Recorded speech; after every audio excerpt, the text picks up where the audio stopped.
Welcome everyone to Dr. John Bedker's Leadership Podcast, the podcast focused on leadership. The episode will begin shortly. Thank you so much for tuning in. Enjoy the podcast.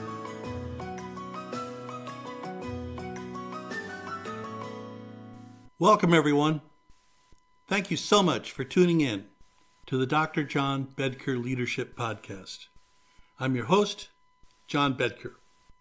Well, today we're going to talk about nuclear leadership, a huge and hugely important topic. Let me set a framework. I believe that there are three, and maybe at least three, but certainly three options that are of this huge mega type that could end our world. Let's talk about environmental science to begin with. To not deal with climate change could clearly be the end of our planet. We will reach a point of irreversibility where the rise of seas and the rise of temperatures, the pollution of our air will create an environment where we can no longer sustain life on this planet. So climate change certainly could be a game ender. Second, healthcare. Here, we've experienced a pandemic. We know something about that and its absolute mega effects. But what if we do not invest in science to understand and hopefully thwart what may be another pandemic someday, sometime? To sit on our hands again regarding the next possible pandemic could be a for real game changer for our planet. Thirdly is the military option, which we're going to talk about today in this podcast, and that's about nuclear weapons and nuclear proliferation. I'm going to read snippets from two different pieces for this podcast. The first one is a commentary piece dated 14 January 26. It's from the Vienna Center for Disarmament and Non-Proliferation. It's called End of New Start, Short and Medium Term Options. I like it, and I mention it certainly to each of you, because not only does it do that problem identification, which I think is quite clear, but also, as it indicates, gives some short and medium term options. So it begins to address some problem solving, what needs to be done. The second piece from Politico, titled Trump Prepares to Let Go of Arms Control with Russia. It's dated the 3rd of February, 26, and it's written by Jack Deutsch and Paul McCleary. Both I thought were really good framing pieces for our discussion today. Let me begin by a few snippets from the Vienna Center Disarmament.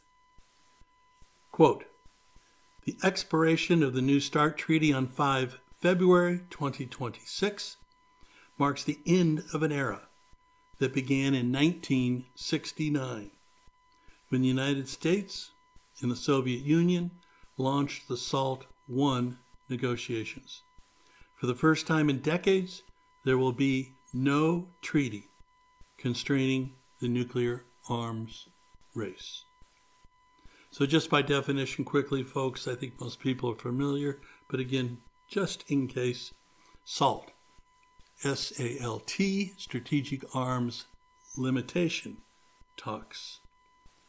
And the START Treaty that we're going to be talking at some length about today has to do with the Strategic Arms Reduction Treaty, START.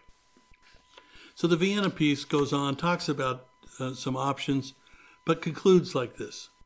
The expiration of New START without even a distant prospect of a successor treaty is deeply regrettable.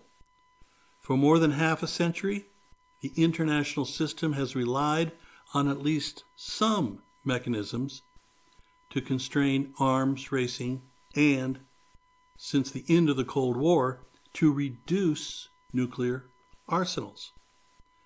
That framework is now eroding, and a renewed arms race, potentially including nuclear forces, appears increasingly likely. Yet this moment should be prompt, not resignation, but renewed effort to articulate a new arms control agenda to rebuild political and public support and to recognize that stability and peace require sustained, deliberate work. Hopefully, the loss of arms control will help to alert us to its value. Okay, so there just a little beginning from the Vienna. Let's turn to the Politico piece. Again, I'll read parts of this and offer my comments as we go through it. And it begins like this. The expiration this week of a core U.S.-Russia arms control treaty could touch off a global nuclear weapons race for the first time since the Cold War. So, leadership, what this podcast is about.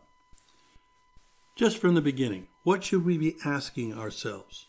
Well, two central questions. Leaders need to do this frequently, almost all the time.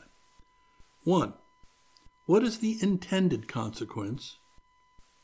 And two, what is the unintended consequence? If we have not and seemingly don't plan to engage in strategic arms limitation talks, is this intentional? And if so, what is the intended consequence? And if it's not, what's the unintended consequences? Well, Russia made initial overtures about a renewed pact in September, but the Trump administration has not formally responded.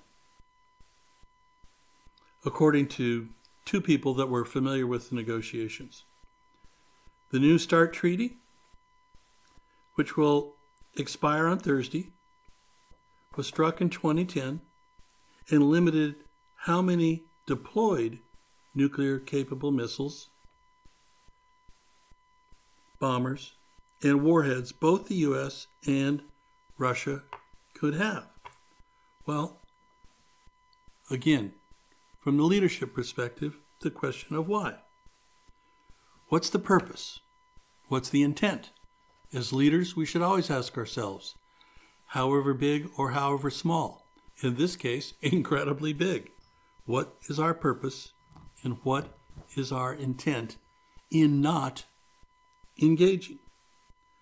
Leaders must always be mindful, aware, and clear about both of these, purpose and intent. A couple of leadership core competencies, and again, whether your world is not dealing with nuclear weapons, doesn't matter. We should all, as leaders, maintain situational awareness and position awareness. Clear for all of us. In this case, particularly clear. Okay? All right. So, Darrell Kimball, he's the executive director of the Arms Control Association. He says, quote, "We're looking at a very uncertain path ahead.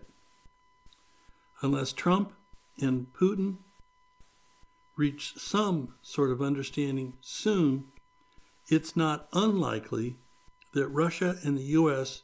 will start to upload more warheads on their missiles."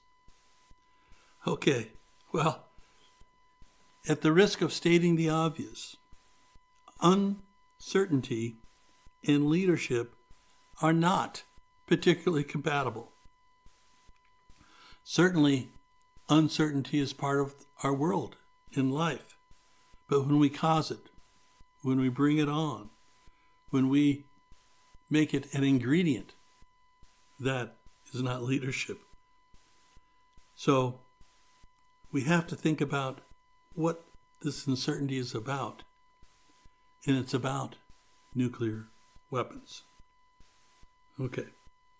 Russia, over the past decade, has significantly expanded its intermediate range nuclear capable forces, such as the Oreshnik. That's a ballistic missile. And this missile has been used, certainly not with a nuclear warhead, but used regularly in combat with Ukraine. China, for its part, has more than doubled the size of its nuclear arsenal, as the U.S.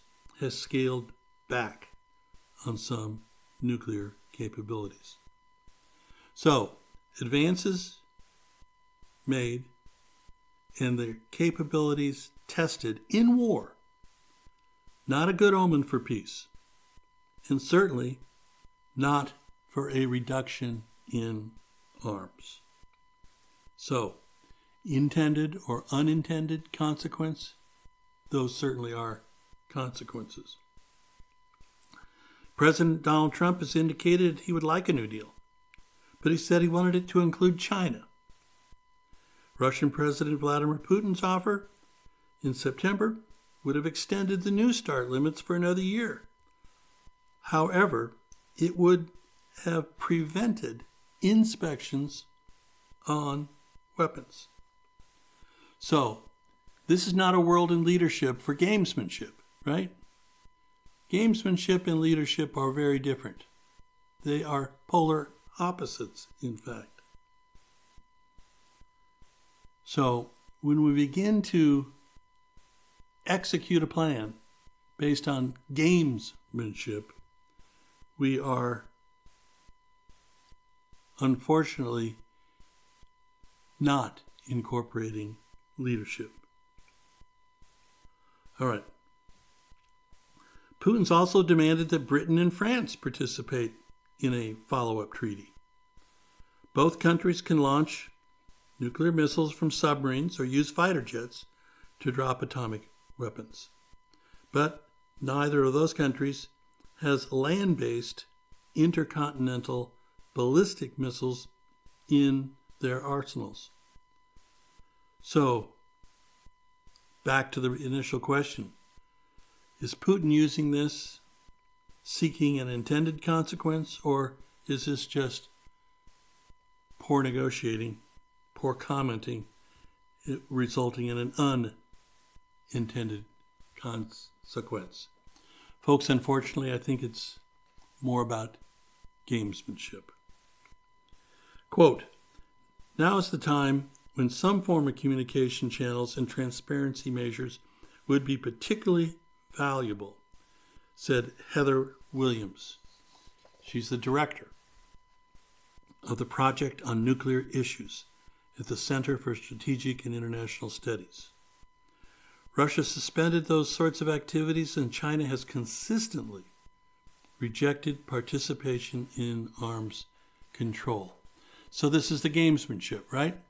Well, I won't do it unless we include China. Well, China specifically is stating we're not going to participate, right? Gamesmanship, not leadership. The Pentagon has referred questions to the White House. Trump, quote, "will decide the path on nuclear weapons, which he will clarify on his own timeline," the White House has said in a statement, end quote. While the president considers a way forward, he has downplayed the risk of going without an arms control agreement for the foreseeable future. Wow. I'm not sure how you do that. Again, I think most people know that in a matter of minutes, if not a very short period of time, if nuclear weapons are launched, that the future of our world is very, very much in question. Some former officials have expressed frustration with the administration's willingness to give up on the treaty just because it doesn't include China. Again, you ask that question, gamesmanship or leadership? It was never clear why we should jettison all limits on Russian strategic forces, because New START was not a panacea that captured all nuclear weapons, which of course it was never intended to be. Kingston Reef, who's a former top Pentagon nuclear official, said. Senator Tom Tillis, retiring senator from North Carolina, said this, quote, "Get the amateurs out of the Oval Office." Now, when we're talking about nuclear weapons, nuclear armament, nuclear disarmament, proliferation, non-proliferation, folks, you need training, you need knowledge, and you need experience. These are highly complicated, highly detailed, highly nuanced areas. They are, simply stated, very complex. New START's expiration would mark the first time the U.S. has been without a nuclear arms control treaty with Russia in nearly 40 years, dating back to the Reagan administration. Some Democratic lawmakers have raised alarms, saying the days leading up to the treaty's expiration. Several introduced legislation aimed to make it U.S. policy to seek negotiated steps to reduce the number and the salience of nuclear weapons. The bill would also bar nuclear testing, a step Trump has threatened, which likely dooms the legislation in our GOP-controlled Congress. But what do we come back to? What if one person is the only person in the policy-making circle? Well, clearly that's not good leadership. And when that one person, again, has neither the training, the knowledge, or the experience in nuclear weapons and all that that entails, it really is not good leadership. Okay. So, what do we have here? If you develop new kinds of strategic weapons, then they should be discussed. But the Russians won't meet that requirement, says Stephen Pfeiffer. He's a former State Department official focused on the former Soviet Union and Europe, as well as arms control issues. The Russians have basically said, well, we're prepared to extend these limits, but we're not going to allow the verification. Well, in politics, back in the Reagan years, there was always this statement, trust but verify. That'd be good. But what if you can't trust a party, in this case, Vladimir Putin? Well, then you must absolutely verify. And he's saying, I won't allow verification. What we have here, folks, is gamesmanship, not leadership. This all means the Pentagon may have to scramble to find new ways to counter Russia and China's buildups. American allies may act as well, although not in partnership with the U.S. Well, let's talk about a couple quick leadership concepts here. Team building, collectivism, they're critical in this arena. If America is not a trusted and enthusiastic ally, this critical component may have a chilling consequence. I really and truly believe that, folks. It's true in your everyday work, in your everyday enterprise. But when it rises to the level of nuclear weapons, oh my God. So, what will it do? Well, Europe could also join the arms race, could proliferate or build up. German Chancellor Friedrich Merz said last week, allies have been discussing building a shared nuclear umbrella on the European continent. Swedish Prime Minister Ulf Kristersson also said he started diplomatic talks with France in the UK, the continent's only nuclear-armed partners, about developing additional nuclear capabilities for Europe. Experts expect China leader Xi Jinping to react too. Quote, "It's only going to encourage the Chinese to accelerate their already worrisome strategic buildup," Kimball added. Well, and so the importance of leadership is these START treaties expire. I began the podcast by talking about 3 different areas that could end our world, possibly.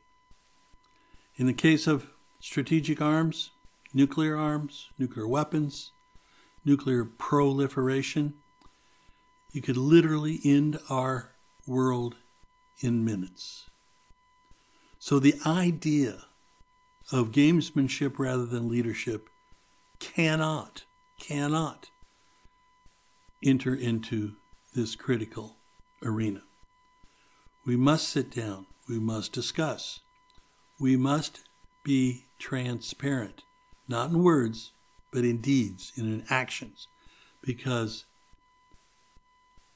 verification will be a critical and foundational element for everyone, for our world to continue safely. Okay, so today's topic, kind of big, kind of heady, but hugely important as we sit literally on the eve of the expiration of Strategic Arm Reduction Treaty.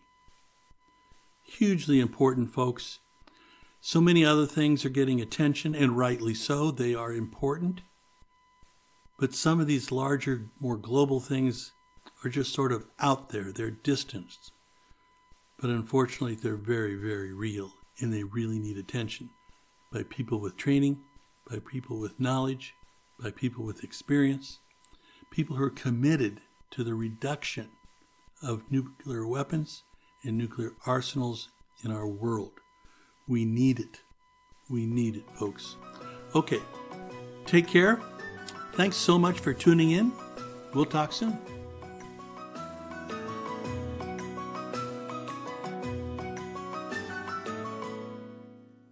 Thank you for tuning in to Dr. John Bedker's Leadership Podcast. We hope you enjoyed this episode. Please tell your friends, and, of course, please follow our podcast and subscribe. Thank you again for tuning in.